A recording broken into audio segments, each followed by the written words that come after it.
Good morning from our world headquarters in New York. I'm Manus Cranny.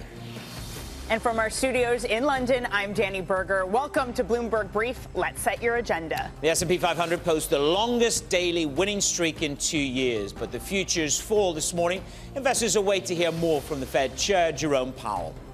Democrats win majorities in Virginia's 2 legislative chambers. The party also succeeds in Kentucky, Ohio, Pennsylvania. That's a boost for President Biden and a sign the Democrats' messaging is resonating with the voters. And geopolitics dominate discussions at the Bloomberg New Economy Forum in Singapore. Saudi Arabia's investment minister says talks aimed at normalization of diplomatic ties with Israel will continue. That was on the table, it remains on the table, and obviously the setback over the last month has clarified why was Saudi Arabia so adamant that resolution of the Palestinian conflict has to be part of a broader normalization in the Middle East. Meanwhile, oil tumbles to a 3-month low. Bearish demand indicators grow from the U.S. and beyond. To understand the shift in sentiment, take a look at that. The longest winning streak since November 2021. This is on the S&P 500. This relationship is built on a very unreliable boyfriend. The stock market is absolutely banking on its relationship with the boyfriend that is the bond market. The bond market is to reprice. That repricing in lower yields gives a real momentum if you're a bull. Now, we dissipate ever so slightly this morning. SPOOs were up for 7 days in a row. As I say, the longest winning streak since 2021. NASDAQ had the longest winning streak in 2 years. Microsoft made it to a record high. I just checked it out. Up for 8 days in a row for Microsoft. You're up almost 10% on that stock. It gives it ever such a slight amount back this morning. But you can see this groundswell of the narrative in the equity market. HSBC say if you get a soft landing, and it's a big if, because we're going to hear from Hoisington, natural bond bull, but Mr. Lacy at Hoisington says it's going to be a pretty torturous 2024. If there's a soft landing, you get a 10% rally in global stocks. I put the DAX in really more so to sort of reflect down by 0.4%, but to give me the opportunity to tell you that Commerzbank is giving you a share buyback. And this is music to the bank stock ears as the KBW index here, and we'll talk about that in a moment, has had a trashing. So Commerzbank up 2%, 600 million euros of a buyback. Good morning, Ms. Berger.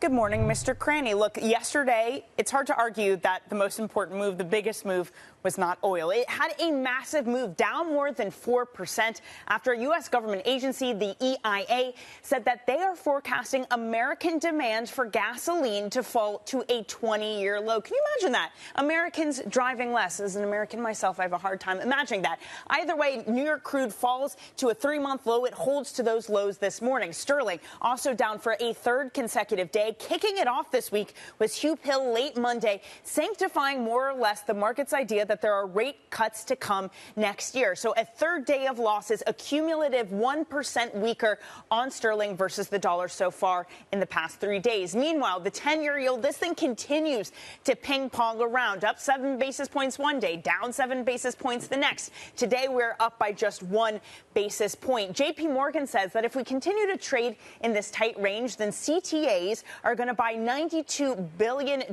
worth of U.S. Treasury futures. So that's a lot of firepower that might come in. And a lot of it might be unwinding what we saw over the past month. That is what Waller yesterday called an earthquake menace. But basically, we're at our 7th run of an attempt of a dovish pivot. This is according to Deutsche Bank Henry Allen over there, who writes that, yes, we might be making another run at this, but historically, Manus, the runs haven't been successful. He writes that the problem is that an expectation of a pivot can actually make one less likely since it eases financial conditions. The central bank can then feel, Manus, the need to tighten again in order to bring down inflation. Yeah, well, the risk is going into 2024 is that you have something more pronounced. There's the quote that you were just reading out. You know, expectations of a pivot can be the very unseating. 7 times. What is it? Fool me once, shame on me. Fool me twice, shame on you. But fool me 7 times, and the bond market has got a whole other dance to play. We'll hear more from Lacy, Professor Lacy from Hoisington a little bit later on. I mean, he is a natural bond bull, but he wants to be long 18 years in duration, and he thinks not only are they going to have to cut, it's going to be a pretty tough run. Danny, let's reset because we're waiting for Powell's remarks today. That is the big event. But the Bank of England Governor, Andrew Bailey, spoke just a little bit earlier. Let's take a listen. It can sometimes be challenging, as we've seen in recent years, when the economy is exposed to very big external shocks. And we've been experiencing, and sadly continue to do so, some very big ones of late. We have to recognise that today we live in a world economy which is experiencing fragmentation. And that is at risk of further such pressure. So more risks at play for the global economy and the UK. Neal Wilson is the co-CEO and the co-CIO of EJF Capital. Neal, let's start with where the market is at the moment. 75 basis points of cuts in the UK for next year, 100 basis points of cuts here in the United States of America. We'll get to Europe in a moment. What I want to understand is the market is baying for cuts. Is that a personification of soft landing, 75 in the UK and 100 basis points in the United States, or something more malevolent? Good morning. Good morning, Manus, and thank you very much for having me on today. No, I think the stock market is essentially a hope machine. I think they would love to have a soft landing. I do think that the risk in the U.S. is actually to the upside of a rate increase. The data, has a little bit of cognitive dissonance. You have some data that's saying, we're going to have a soft landing, and some data that's saying there is a risk that there's going to be a rate rise. I don't think there's that risk at all. We'll get to that maybe in a bit here in the ECB or the UK. But I do think that's where the risk is, the potential rate increase. I think it's a mistake if the Fed does do that. We see it very granularly at the bank level. The senior loan officer data is telling you that credit constriction has been very, very, very severe. So I don't think they need to raise rates, but that's where your risk would be from an outsized basis. So if the stock market right now is a hope machine, game it out for me. What happens when hope meets reality? Well, I think what will happen is what we're seeing it happen over the last couple of weeks, right? Or last week, you've seen the stock market bid up on the expectation, that we're going to have 100 basis points next year, beginning sometime second quarter, June or so. I think what you'll hear from Powell today, Jay Powell, is going to be something more restrictive in terms of higher for longer. And I think they will be higher for longer. And so I do think there'll be a little bit of volatility. We just went through earnings season. Low volatility happens after that. But after today and after December meeting, I think you could expect some real volatility. And there is risk to the downside. Waller said that we've had an earthquake, the 100 basis point move in the bond market. I mean, we've had multiple earthquakes, respectfully. We've gone from 0% to 500 basis points in just over a year. I mean, I call that more than an earthquake. And yet, it's only now that the sluice is beginning to show a little bit of fragility. I mean, there's what Waller says. Since the end of July, this has gone one way, almost a full percentage point in central bank terms to financial markets. It's an earthquake. But that earthquake has not had the spillover that we all thought. The central bank is banking on that tightening of yields. Does Powell need to re-grasp the narrative over the next couple of days about his intention to keep things tight?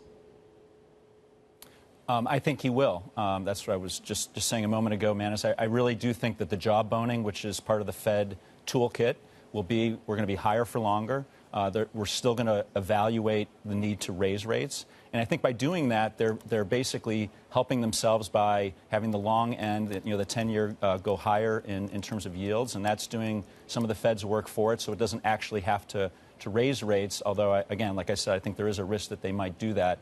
The market a few weeks ago had it at 20-25%. Now it's at 10%. But I do think there's a risk, and I think that's why you're seeing futures today some trepidation a bit, from the market. So, Neal, you're a Virginia guy. I'm a Virginia girl. Overnight, we learned that Virginia Dems swept both state chambers. I mean, it just kind of shows us this propensity, even with Biden's bad polling, for American politics to surprise us. And we're going to get a lot of that next year. How do you want to gear up a portfolio to prepare for the volatility that is an election year in America? Well, I think Virginia is very telling, as you know, being a Virginian, that it's a purple state. Red being Republican, blue Democrat, so purple by definition is kind of a telltale swing state. I think these elections with a very popular governor going Democrat is very telling. And so in terms of your portfolio, what I would tell you is I think it bodes poorly for the GOP in the coming elections, even with Biden's inherent weaknesses. And so I think the rollback of the 2022 Inflation Reduction Act, again, poor name, but very strong piece of legislation to support the renewables market. I think that the rollback of that and some concerns you've seen about that will not happen. The other thing people don't realize about the Inflation Reduction Act is that the renewable businesses, a lot of those, that manufacturing of pulling jobs back to America, guess where it happens? It happens in the Midwest, Ohio, Michigan, Wisconsin, Pennsylvania, Illinois, and those are basically the swing states. And so are Republicans really going to be pulling back the Inflation Reduction Act when all those jobs are going to be kind of coming on shore with the government support? Probably not. Yeah. Just want to finish off with 1 or 2 points on risk. You mentioned banks at the start of the conversation. The KBW is something that you focus on, and it's had a fairly tortured year. What is the risk going into 2024? There is the KBW. I think it's down. 24 banks trading at a 30-year low. How much more risk is there? I mean, we've got massive moves in the bond market. Some people say that's where the hidden risk actually lies. We're going to talk more about that later in the show. Give us your view on banks and the risk there. The big get bigger and the small get squashed? I think that's very well put. I think, except for that, I think there is an investment thesis for the small banks. So again, you have to bifurcate. America's got 3 banking systems: the large money center banks. I think the Basel III endgame hurts those. I think you're hearing Jamie Dimon and others kind of pointing that out. They're going to have to increase equity capital levels. That's going to reduce their return on tangible common equity returns. That would be not the area to focus on. The regional banks are the ones that were causing the crisis issues in March. But really where to focus from an investment thesis standpoint, we're actually very bullish at this level with the banks under 100 billion in assets, the small banks, the small banks below the regional level. Why? Because some of them are trading at 50% of book. And they're baking in, very, very high losses from a historic modeling perspective, yet the experience is not showing that. And the credit their underwriting levels were incredibly strong, have been incredibly strong since the great financial crisis. So that's where we think the smart money would be, is on the equity side of the small banks. All right, Neal, we're going to have to end it there. Thank you so much for stopping by on your trip to London. Say hi to Virginia for me. Neal Wilson there of EJF Capital. All right, let's get to some other stories that are trending on the terminal this morning. Higher base salaries, more paid time off, gym discounts. Private equity is doing it all to retain talent as the industry weathers a prolonged slump in deals. A report by Preqin shows that buyout firms have become more selective in their hiring and are more focused on keeping their staff happy. More mid and junior level workers got a big pay rise this year. EV news now, Danny. Rivian is ending its exclusivity agreement with Amazon for access to its electric vans. Other fleet operators will now be able to negotiate deals for those vehicles. Rivian is also raising its forecast for overall production this year. Meanwhile, EV rival Lucid is cutting its full-year production forecast. Bloomberg has learned that Chinese President Xi Jinping is set to attend a dinner with top U.S. executives when he visits San Francisco next week for a summit. China's vice president talked up the importance of improving ties with the U.S. earlier at the Bloomberg New Economy Forum.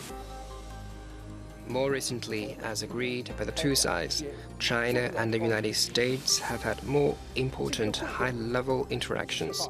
These interactions have sent out positive signals and raised the expectations of the international community on the improvement of China-US relations. And stay with Bloomberg for the New Economy Forum in Singapore. We'll hear from the UBS CEO, Sergio Motti, John Kerry and Citadel's Ken Griffin among the conversations. Danny. But first up on this show, Israel says its troops have entered Gaza's main city, with Netanyahu standing firm that a ceasefire is still not an option. We have the latest next on Bloomberg.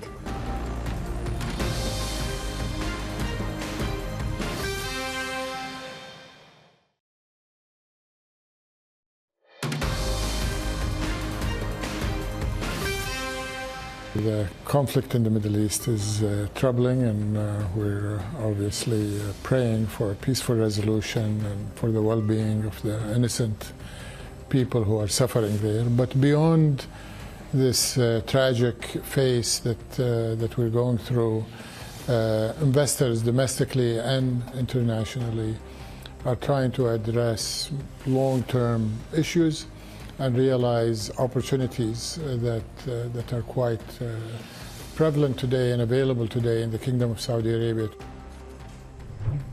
Saudi Arabia's investment minister Khalid Al-Faleh, they're speaking on the sidelines of Bloomberg's new economy forum in Singapore. Now, at the same time, G7 foreign ministers meeting in Tokyo agreed on the need for humanitarian pauses in Israel's war with Hamas, while Prime Minister Benjamin Netanyahu reiterated there'd be no ceasefire until the hostages taken during Hamas's October 7th attack are freed. Bloomberg's Roz Matheson joins us now. Roz, a lot of what's happening on the ground has concentrated on IDF soldiers in Gaza City. What is the latest there? Well, we know now that Israeli soldiers who've been encircling Gaza City for some days are pushing further and further into the center of the city. They said they're going right to the heart of that city. It's a high-density population area for Gazans in general.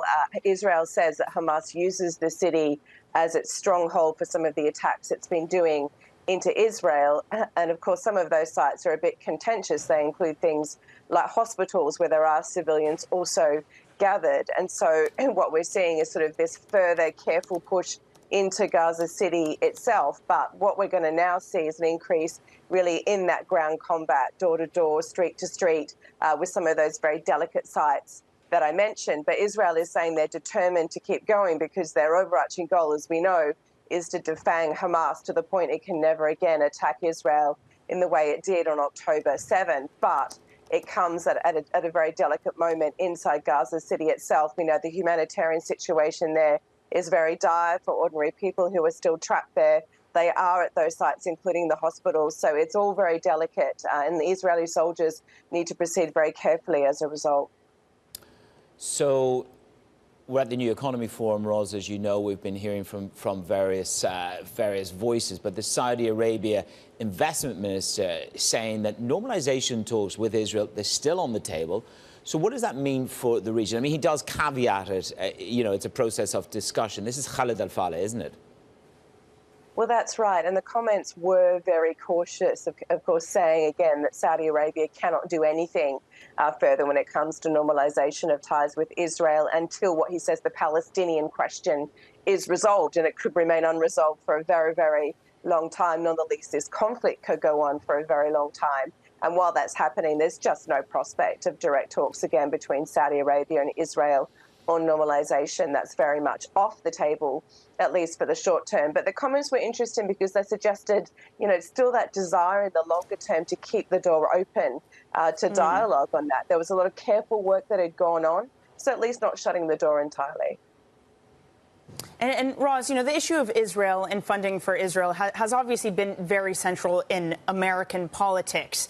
But we've had local elections, and on the agenda, the issues that voters care about are still things like abortion, for example. The Virginia results, to be specific, Roz, what did they show us, and what do they tell us about next year's election year? Well, it's quite interesting because Democrats, again, seemingly confounded the rule book, which is normally in midterm stuff. Voters go the other way to the party that's in power in the White House. So you had first of all midterm elections, and now we've had state elections in several places. You mentioned Virginia, but also Ohio, Kentucky, and so on. And we saw real strong swings there towards the Democrats. So that's a big boost for Joe Biden, obviously heading into the 2024 election campaign, but also for some of his agenda, because we saw voters really rebuff Republicans in Virginia in particular, where the governor, Glenn Youngkin, has taken a very conservative stance on abortion. So you saw when it came to social issues and abortion that voters are still very much supporting the Democrats on that front. How that translates federally in over a year from now is a bit difficult to say, because most voters, in the end of the day, vote on economic matters, bread and butter issues. But it was intriguing to see the level of support for the Democrats in this, particularly in Virginia, and that's got to give the Democrats in Washington some reason to celebrate today. Roz, thank you very much. Roz Matheson there with the very latest on the political stories around the world. On Bloomberg from New York and London, good morning.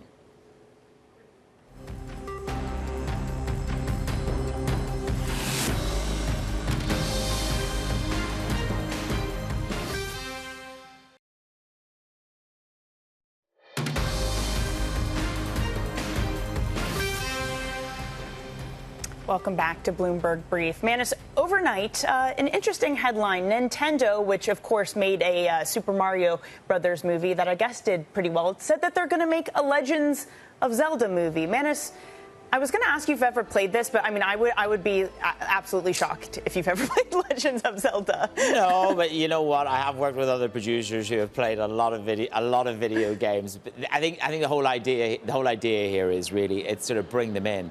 They're going to make movies pretty much every year. I mean, what they found is that when they produce the movie, they snag a new audience, a broader audience. I mean, I think that the Mario movie spurred an interest in playing games. They sold 4.3 million units in 2 weeks when they launched another game. The closest thing I got to video games, we go back in time now, Danny, it was like table tennis. It was bing, bing. Actually, battleships. No, we evolved to Atari battleships. Atari Pong. We grew up with very different video games, Manis. I did play Zelda, have fond memories of it. Would I see a movie of it? Well, I'll leave that for you to decide. It's probably not. Anyway, coming up, we'll talk DC.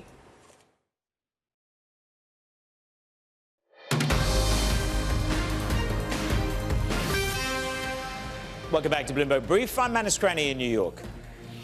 And I'm Danny Berger in London. Here's what you need to know. The S&P 500 posts its longest daily winning streak in 2 years. Futures fall this morning, though, as investors wait to hear more from Chair Jerome Powell. Democrats win majorities in Virginia's 2 legislative chambers. The party also succeeds in Kentucky, Ohio, and Pennsylvania. It's a boost for President Biden and a sign the Democrats' messaging is resonating with voters.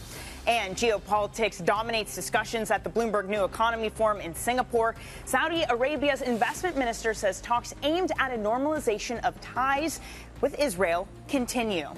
Now, amid all of that, oil cratering yesterday more than 4%, down almost another 1% this morning. The EIA, the U.S. government agency for energy, said that U.S. demand for gasoline, they are forecasting it will drop to a 20-year low. So rather than the supply cuts, it's that demand issue that these markets are focusing on. Over in the UK, the issue that we're focusing on is still those comments from Hugh Pill earlier in the week, seeming to sanctify the idea that the UK will have a rate cut next year. Sterling tumbles for a third consecutive day, down 1% so far this week. Meanwhile, U.S. 10-year yields, they are up another basis point this morning after falling yesterday, after rising the day before, after last week's rally.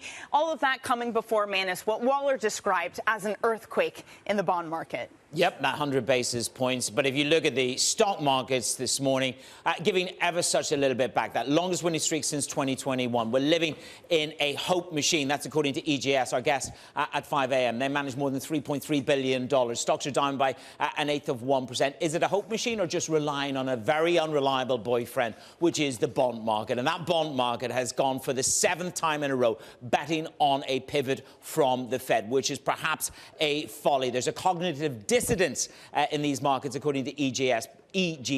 But we are giving a little bit back this morning. So this is more a question of really where we go next from the Fed. We'll hear from Powell today. Will he grip a hold of that higher for longer again and perhaps re-grasp some of the work that the bond market has undone? You've got HSBC out with a soft landing scenario for 2024. That'll give global stocks a ramp up of 10%. Microsoft at the bottom of your screen is coming up. That stock is up for 8 days in a row, up 10%. You want to be long of big tech. DAX is down by 0.4%, accelerating ever so slightly on the downside as you have Commerzbank coming out with a share buyback of 600 million euros from Commerzbank. The stock down by 3% just at this juncture. So again, there's a little bit of nervousness that has dipped in the past 30 minutes since we've been talking. Danny.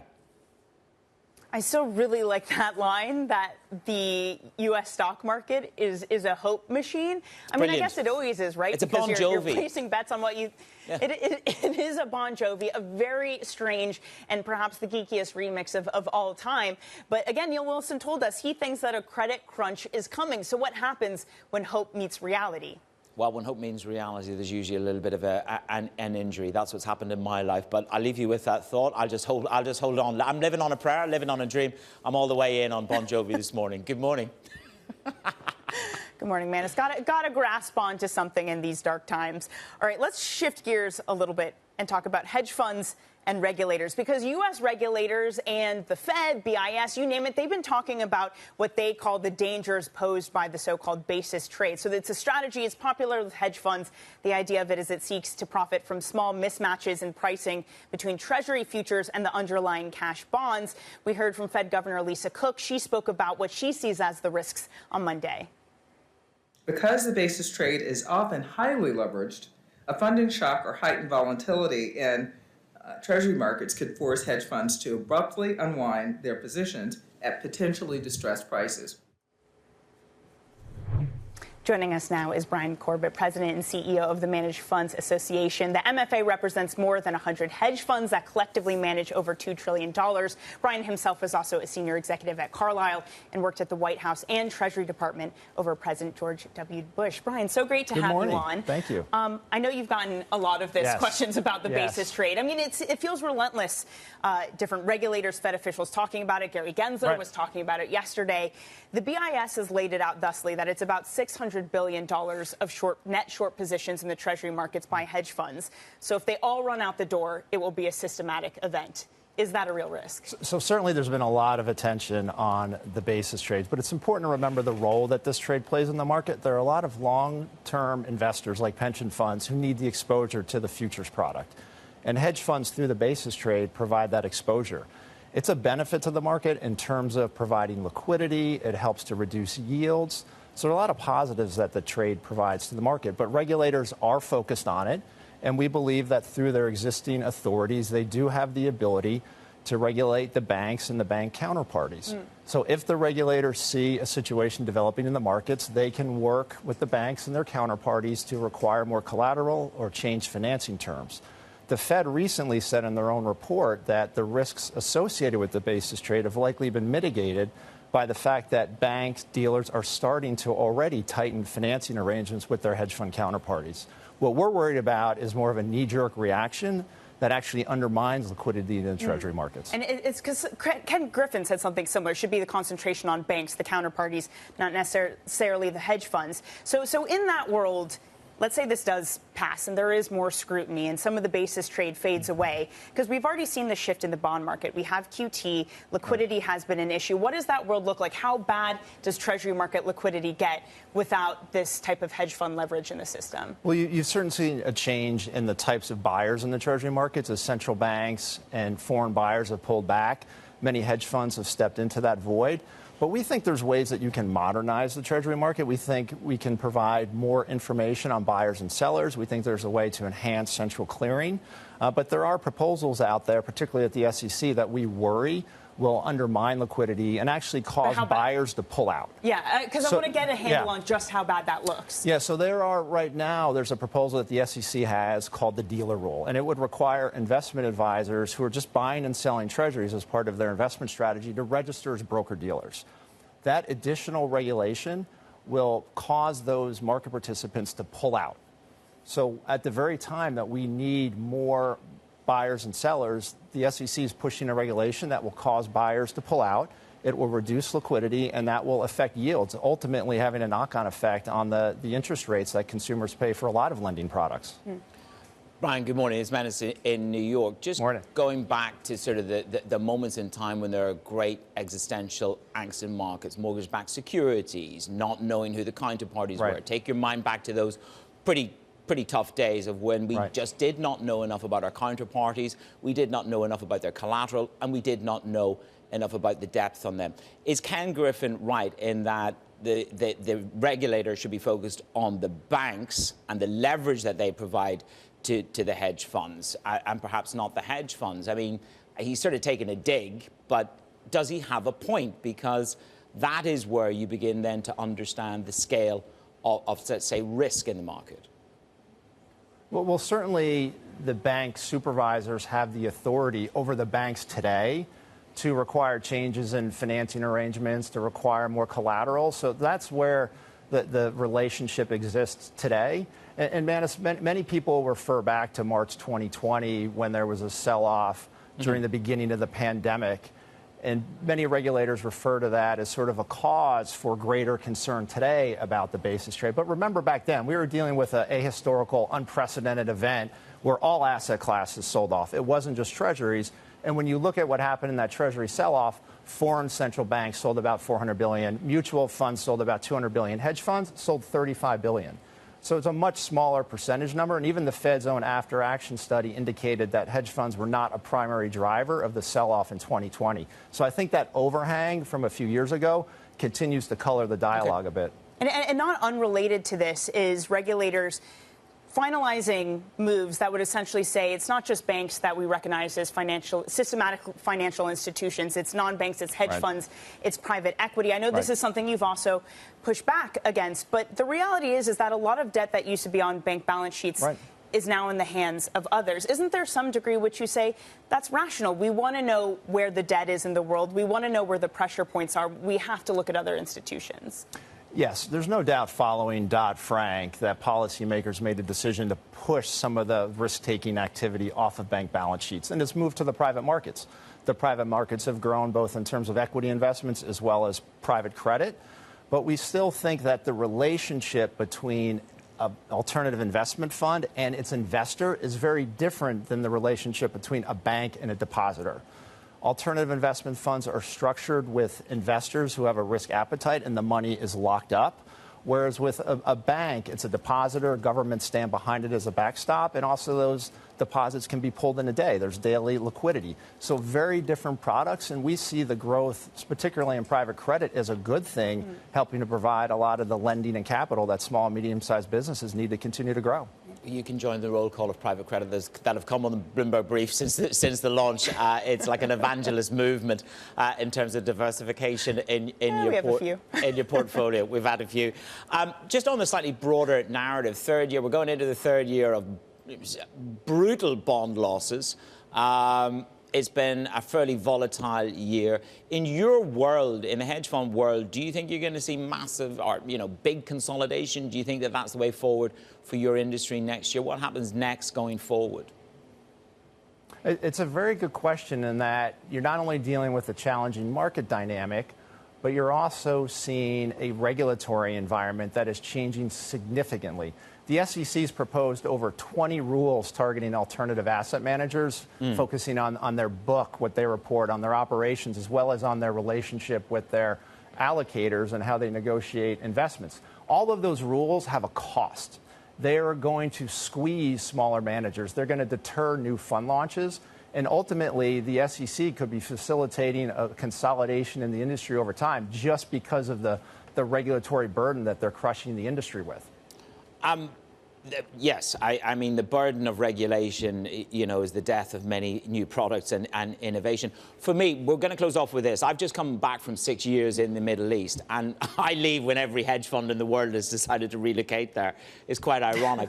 But I'm just curious from a global perspective, as you see it, what is your first take on this massive movement? Some of the biggest hedge funds in the world are now in Abu Dhabi and in Dubai. What's the consequence of that? What's the impact of that on liquidity? Markets are competitive. Allocators around the world are looking to find the best investors to back.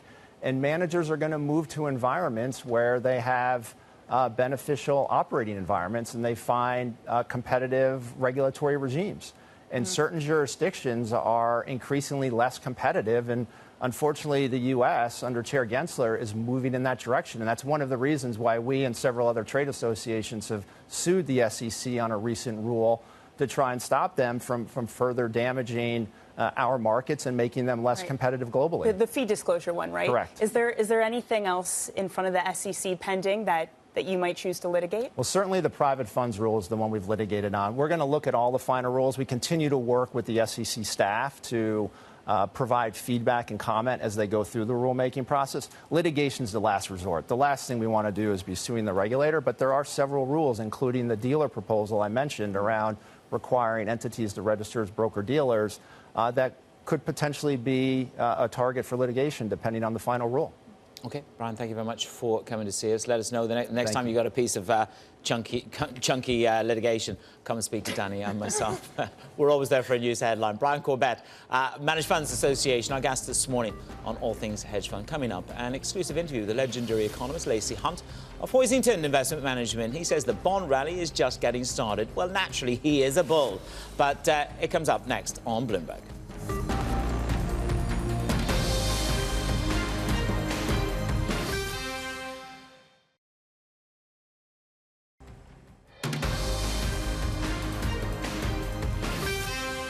It's Bloomberg Brief. I'm Managed Cranny in New York with Danny Berger in London. Hoisington's bullish stance on the US bond market has come at a high cost over the last 3 years. But the longtime chief economist, Lacy Hunt, is confident that the recent retreat in Treasury yields will gain steam once the US economy goes into, as he sees it, a hard landing. I spoke exclusively to him yesterday. The cloud is breaking because the economy's heading into a hard landing. But it's a process that will take time. The U.S. economy has very serious difficulties. Difficulties are going to be with us for a long time in the future. That hard landing, when we last caught up with you, if I look at M2, and I know that you're an advocate of ODL, other deposits and liabilities, but M2, according to the St. Louis Fed, is negative for the first time in nearly 70 years.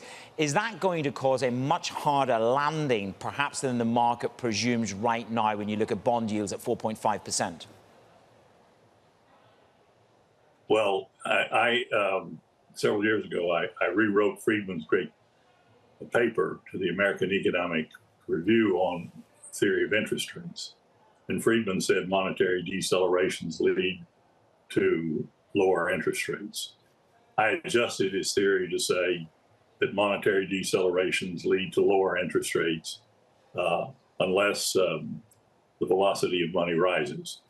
Now, we have a very serious monetary contraction in real dollars, which is the way I prefer to look at it.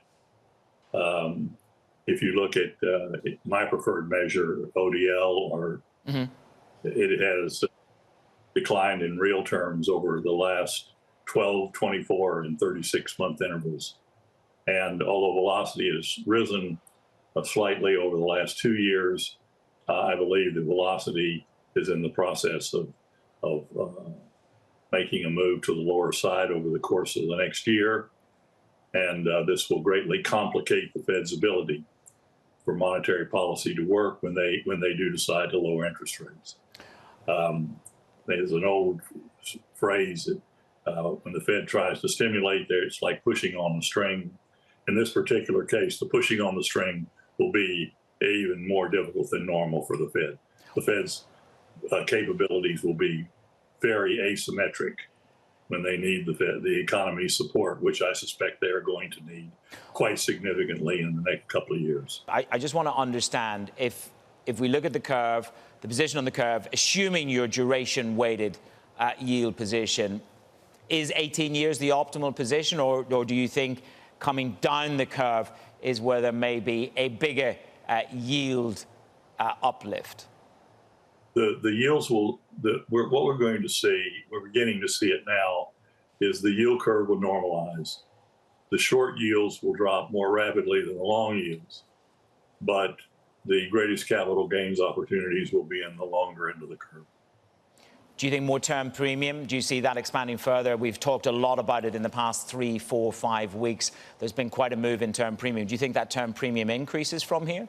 I think the main thing that I would focus on is that we're going to see the degree of inflationary expectations fall very dramatically, and probably back to the levels that existed prior to the pandemic, somewhere in the 2% range, as opposed to being above 3 now.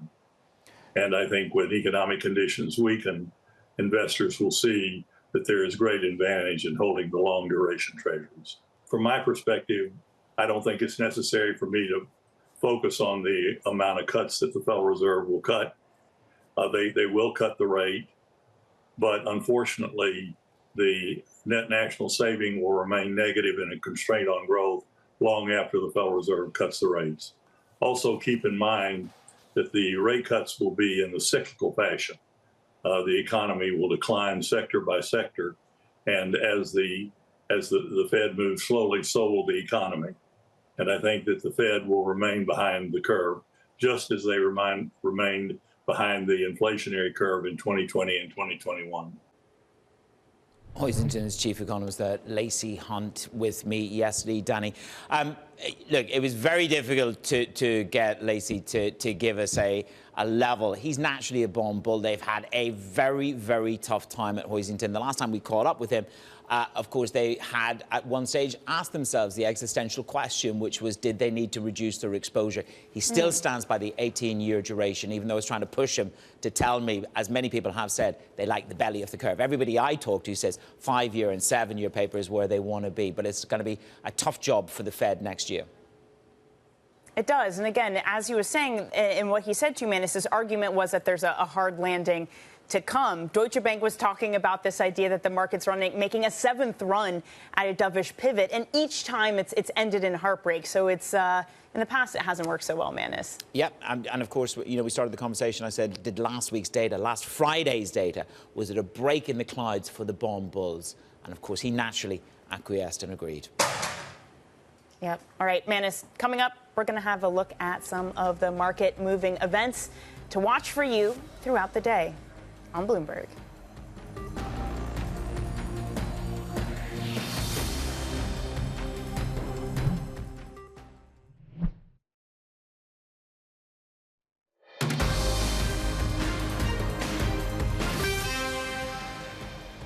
This is Bloomberg Brief. I'm Danny Berger in London with Manish Cranny in New York.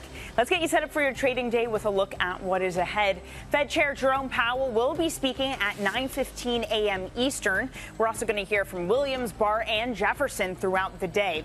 Plus, we're going to get earnings from Under Armour, Ralph Lauren, and Warner's Brothers before the open, then Disney and ARM after the market close.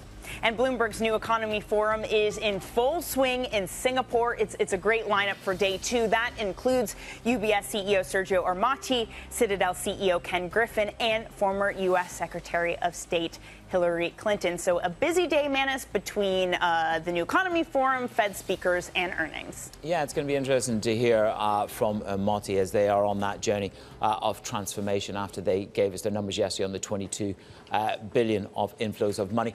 Today it's all about Disney and ARM. They're going to report after the bell. So we're going to keep an eye on the streaming service. Will that return to subscriber growth? You saw the Netflix numbers, but that's idiosyncratic for them, isn't it? And then ARM. This is going to be their first results since the IPO. And I think, if we're not wrong, they closed at 55.27. That is above the IPO price, isn't it?